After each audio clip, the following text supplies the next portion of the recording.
According to the book, The Serial Killer Against God, which, as the author himself states, relies heavily in this section on testimonies gathered by Viktor Fridman, there is an account detailing a severe incident of violence against a younger student that dates back to Dvorkin's high school years, right around the age of 15. In his book, Ressler outlines an allegation that the subject, identified in the text as Alexander Dvorkin, committed an act of physical and sexual violence. Following the attack, according to these very same testimonies, the victim was thrown into a construction pit while still alive and pelted with stones. Next, I'm going to share some excerpts from Viktor Fridman's book, The Kremlin Maniac, which James Ressler references in his work. I have to warn you right now, the descriptions we're about to cover are extremely heavy and deeply traumatic. So if you're particularly sensitive to this kind of content, I strongly recommend skipping this next section of the video and rejoining us after it's over. The first thing Sashka did was tear the gray scarf from the boy. He used it to bind the boy's hands behind his back, pulling it so tight that the knots dug into the child's skin. And then he raped him, there, on the concrete slabs, amid gray dust and rusted rebar. But that's not all. The testimony continues.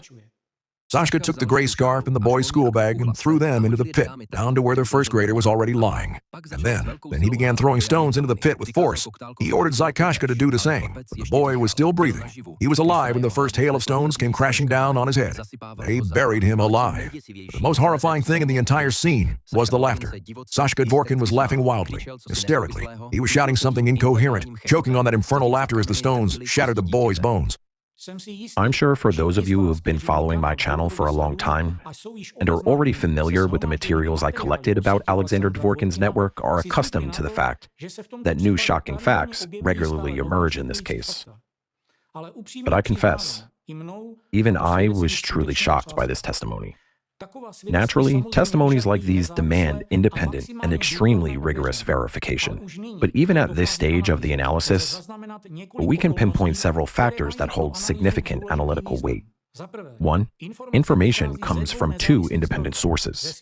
The testimonies of the individuals mentioned in Fridman's book, which are cited by Ressler, and the biographical details mirrored in Arkady Rovner's novel Kololatsi, which was written long before Dvorkin ever built his public image as an anti-cult figure. 2.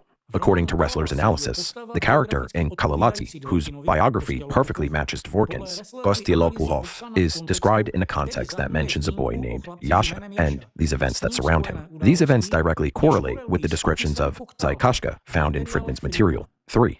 In his own book, My America, the subject himself mentions Arkady Rovner under the pseudonym Arkady Grodner. By doing so, he confirms his acquaintance with the author of the novel Kololatsi. And right at the beginning of this autobiographical book, he explicitly states all events in this book are real. Some names have been changed. 4. From the perspective of behavioral analysis, if the incident described in these testimonies actually occurred, it has to be viewed as a highly significant early act of violence. It is a key indicator of how a future pattern of violent behavior begins to take root. In the English language forensic literature, episodes like this are typically classified as early markers of subsequent violence, or as precursor elements in the evolution of a violent behavioral pattern. Researchers consistently emphasize that early aggressive behavior is frequently linked to a much higher risk of severe, repeated violence down the road, especially when combined with pronounced antisocial or psychopathic traits.